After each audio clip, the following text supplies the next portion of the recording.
नमस्कार दोस्तों, law made easy series के इस अगले एपिसोड में आपका स्वागत है लर्न टुडे चैनल पर। दोस्तों, पिछले एपिसोड में हमने बताया था कि एक्ट और लॉ में क्या अंतर होता है। आज के एपिसोड में हम जानेंगे कि बेल क्या है, अर्थात जमानत क्या है, और हम बेल कैसे पाएंगे, अर्थात how to get bail in a criminal case. Procedure क्या होता है, बेल का कैंसिलेशन क्या होता है, इन सारी बातों को हम जानेंगे। चलिए तो शुरू करते हैं। बेल क्या है? What is bail? The term bail is originated from an old French verb beller, which means to give or to deliver. Bail शब्द की उत्पत्ति जो हुई है वो एक पुराने फ्रेंच शब्द से हुई है जिसको बेलर कहते हैं। वो शब्द वर्ब है जिसका मतलब होता है देना। Bail refers to the provisional release of the accused in a criminal case in which the court is yet to announce the judgment.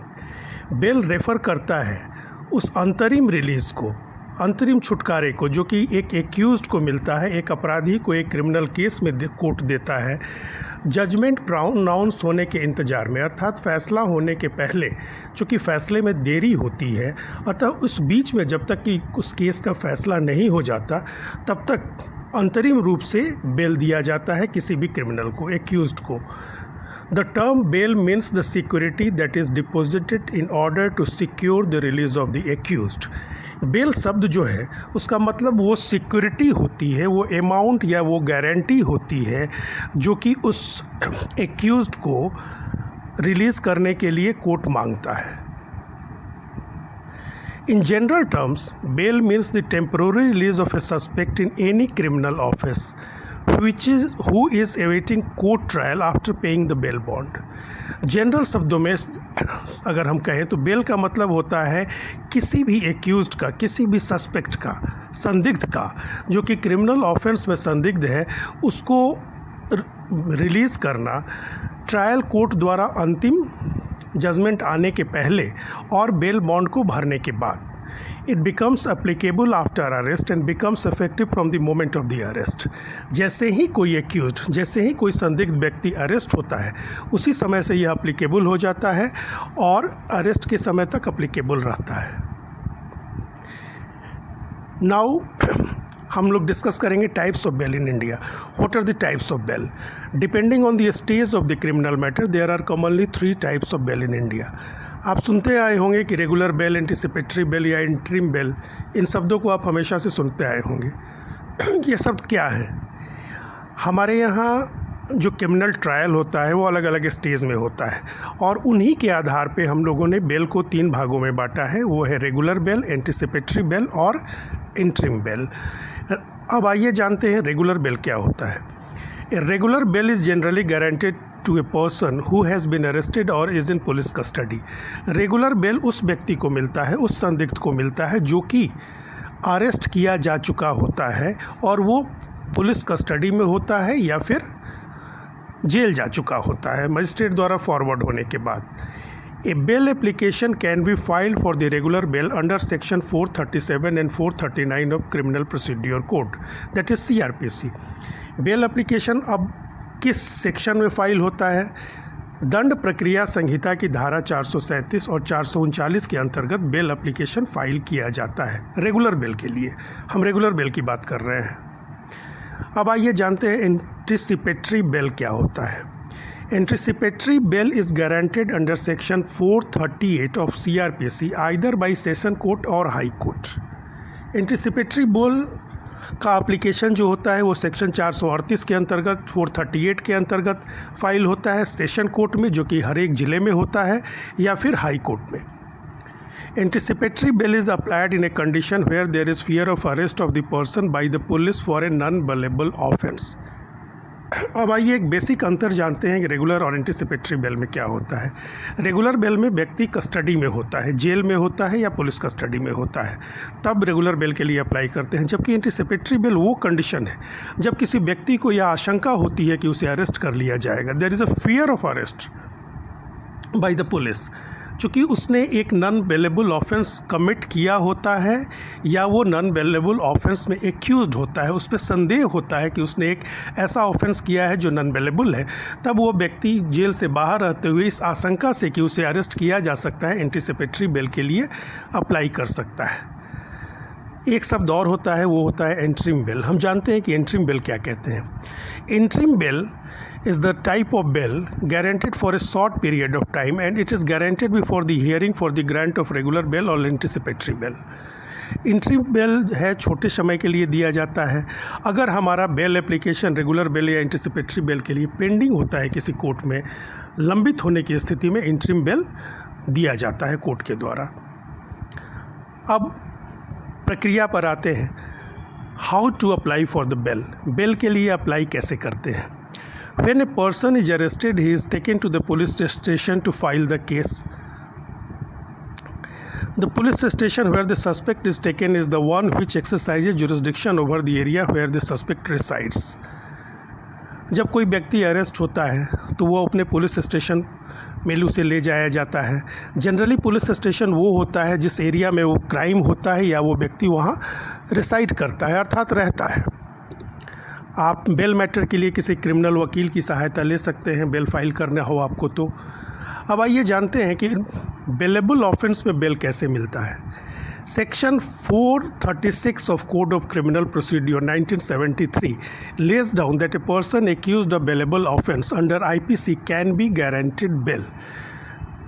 Code of criminal procedure 1973 का सेक्शन 436 अर्थात धारा 336 यह बताती है कि अगर किसी पर्सन को बेलेबल ऑफेंस में एक्यूज्ड किया गया है, उनका संदिग्ध है, तो उसे बेल मिल सकता है। In order to get bail in a bailable offence the suspect has to submit form 45 given in the second schedule to the court in which his case is being heard. The bail can not be guaranteed without the courts of approval.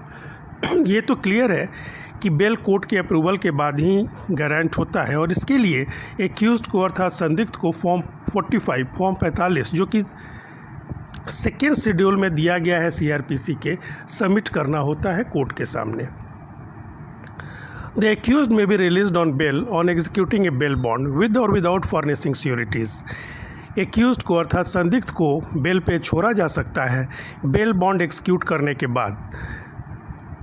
उसे से security मांगा जाएगा या नहीं मांगा जाएगा, ये court पर डिपेंड करता है। द बेल बॉन्ड में consist of certain terms and conditions. जो बेल बॉन्ड उसके द्वारा भरा जाएगा उसमें कुछ टर्म एंड कंडीशन होती हैं, कुछ ऐसी बातें होती है जिसका एक्यूज्ड को पालन करना होता है। उदाहरण के तौर पर हम देख सकते हैं, for instance we can see that the accused can not leave the territorial jurisdiction of the state without permission of the court or the police officer. जो संदिग्ध होता है वो उसके भौगोलिक जुरिस्डिक्शन को अर्थात क्षेत्रीय इलाके को नहीं छोड़ सकता, उस स्टेट के या उस ज़िले के या उस देश के without the permission of the court or the police officer. इसके लिए उसे कोर्ट की परमिशन लेनी होगी या उस पुलिस ऑफिसर को जानकारी दे करके उसकी परमिशन के बाद ही जाना होगा। The accused shall give his presence before police officer every time he is required to do so. संदिग्ध व्यक्ति को पुलिस ऑफिसर के सामने जब भी उसे बुलाया जाए जा कर के अपनी हाज़िरी देनी होगी या संबंधित पुलिस थाने में अपनी हाज़िरी देनी होगी। Moreover the court also has the power to refuse bail to an accused person even if the offence is bailable. अगर ऑफेंस बेलेबल हो तब भी कोर्ट के पास, जैसा कि आप जानते हैं, काफ़ी शक्तियाँ होती हैं और कोर्ट के पास बेल को रिफ्यूज़ करने का पावर होता है। किसी भी संदिग्ध के बेल को कोर्ट रिफ्यूज़ कर सकता है, यद्यपि वो ऑफेंस उसके द्वारा, संदिग्ध के द्वारा किया गया ऑफेंस अगर बेलेबल होता है तब भी। Where the person guaranteed bail fails to comply with the conditions of the bail bond. जब भी संदिग्ध या उस पर्सन को जिसको कि बेल गारंट किया गया है वो बेल बॉन्ड के कंडीशन को कंप्लाई करने से मना करता है या कंप्लाई करने में फेल हो जाता है, असफल हो जाता है, बेल बॉन्ड की शर्तों को नहीं मानता है। आइए अब जानते हैं कि वो कौन से कंडीशन है जिनके अंतर्गत बेल मिल सकता है बेलेबल ऑफेंस में। Let us know about the conditions for bail in bailable offences. If there is sufficient reason to believe that the accused has not committed the offence. अगर ऐसे कारण हो जिसके द्वारा यह विश्वास किया जा सके कि एक्यूज्ड अर्थात संदिग्ध व्यक्ति ने वह ऑफेंस कमिट नहीं किया गया है जिसका इल्ज़ाम उस पर लगाया गया है। Second, there is sufficient reason to conduct further inquiry in the matter, अर्थात उस मामले में आगे भी इन्वेस्टिगेशन इंक्वायरी करने की संभावना हो और ऐसा लगता हो कि आगे उसमें इन्वेस्टिगेशन की ज़रूरत है।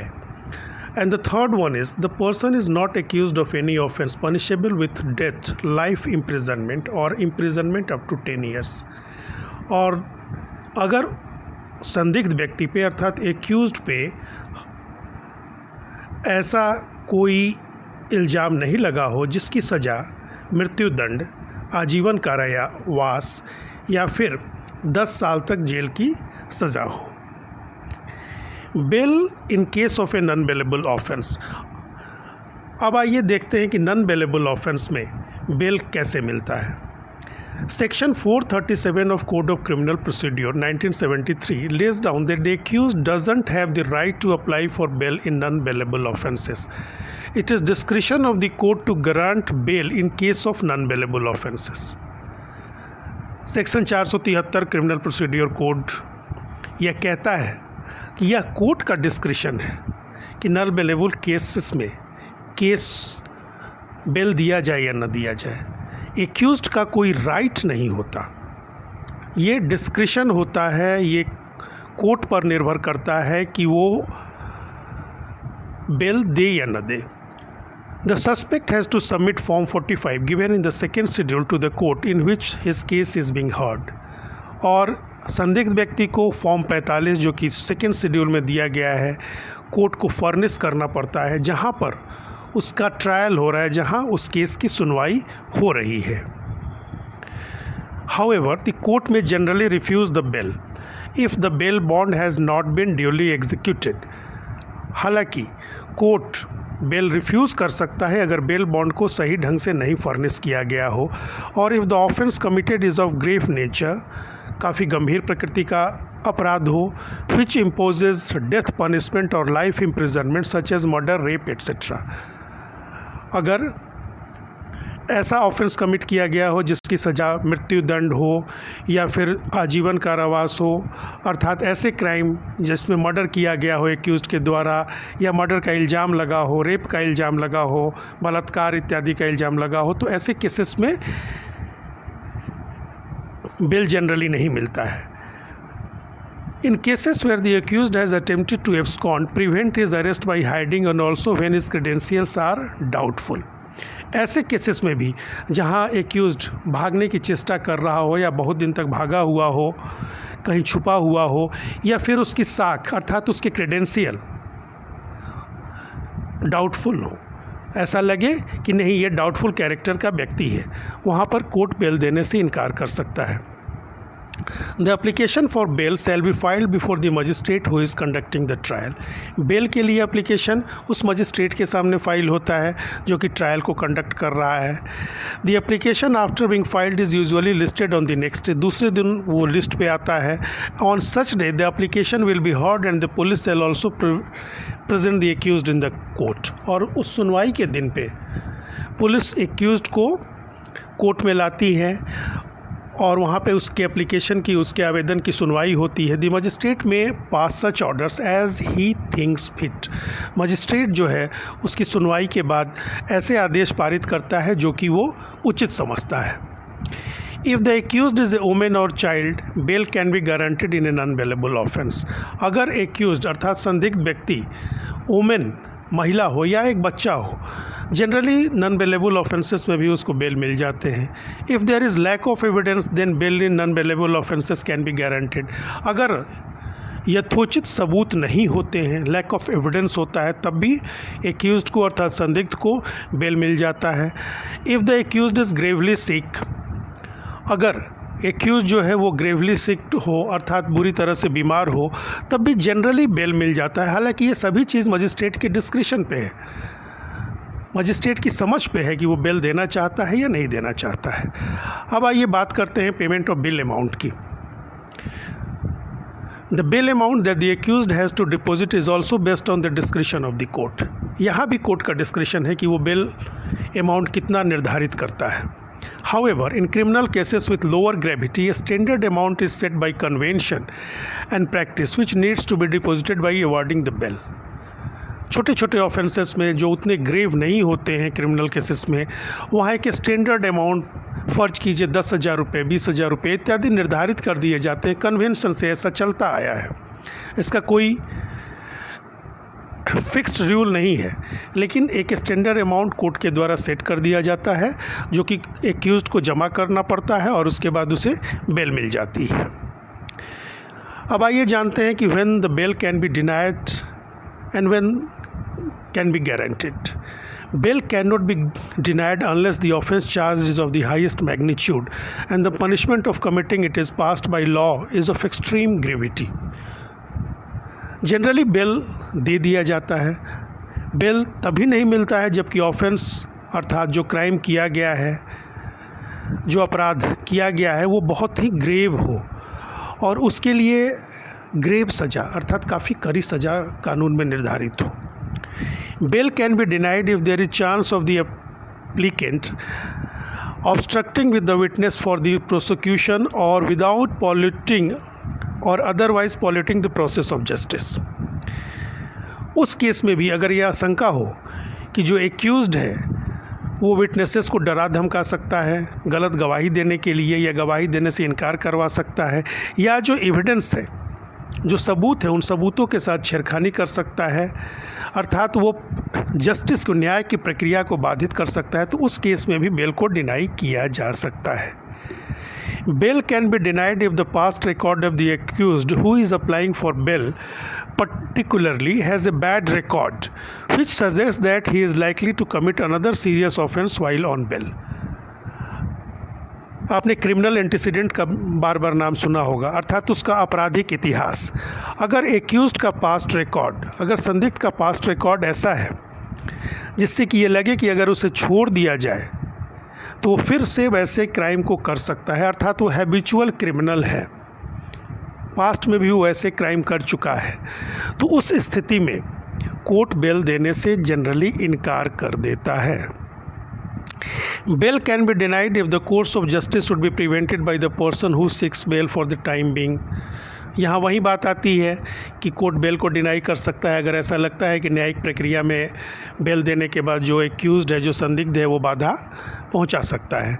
Bail can be denied to an accused if he has been previously convicted of an offence punishable with at least 7 year imprisonment, life imprisonment and the death penalty, on has been previously convicted on 2 or more occasions in cognizable offenses.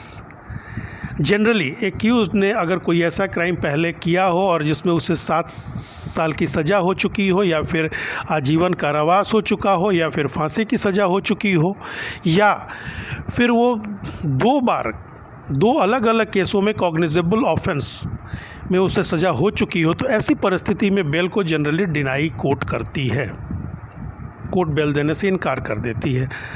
अब आइए देखते हैं cancellation of bell क्या होता है. लोग समझते हैं कि एक बार उन्हें बेल मिल गया तो उनका छुटकारा हो गया, लेकिन ऐसा नहीं है. 2 परिस्थितियाँ आती हैं ट्रायल होने के बाद. That is after trial if an person is convicted he can be again sent to jail pending any appeal if he prefers. अगर वो कोई अपील प्रेफर करता है उच्च न्यायालय में या उच्चतम न्यायालय में उस जजमेंट के अगेंस्ट में, तब मे बी उसको कोर्ट बेल दे दे. लेकिन जब तक ट्रायल चल रहा होता है तब तक अगर वो अपने को सुरक्षित मानता है कि जब तक हमें सज़ा प्रोनाउंस नहीं होगा, till the trial is pending in the lower court, he can remain on bail. It is not so. There is provision of cancellation of bail. Bail के कैंसिलेशन का भी प्रोविज़न है. आइए देखते हैं क्या है वो. Court has the power to cancel the bail even at a later stage. बाद में भी कोर्ट के पास ये पावर है कि वो बेल को कैंसिल कर सकता है. This is lead upon the court under section 437(5) and 439(2) of the CRPC.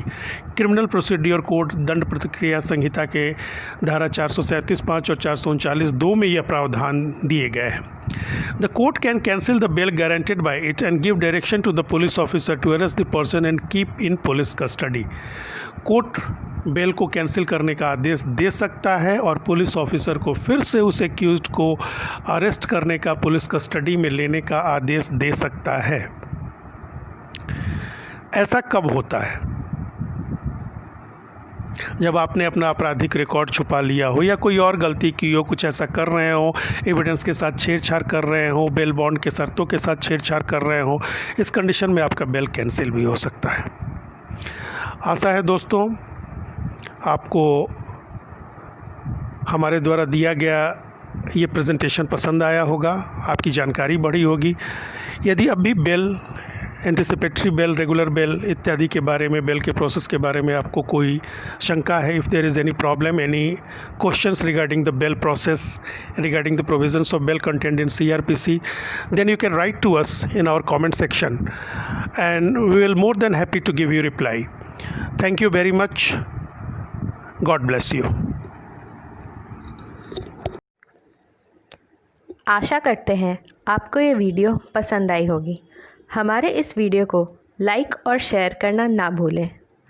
और आज से हमारा चैनल ज्ञान की बातें सौभाग्य के साथ अब हो गया है लर्न टुडे। तो हमारे चैनल लर्न टुडे को सब्सक्राइब करके बेल बटन भी ज़रूर दबाएं। धन्यवाद।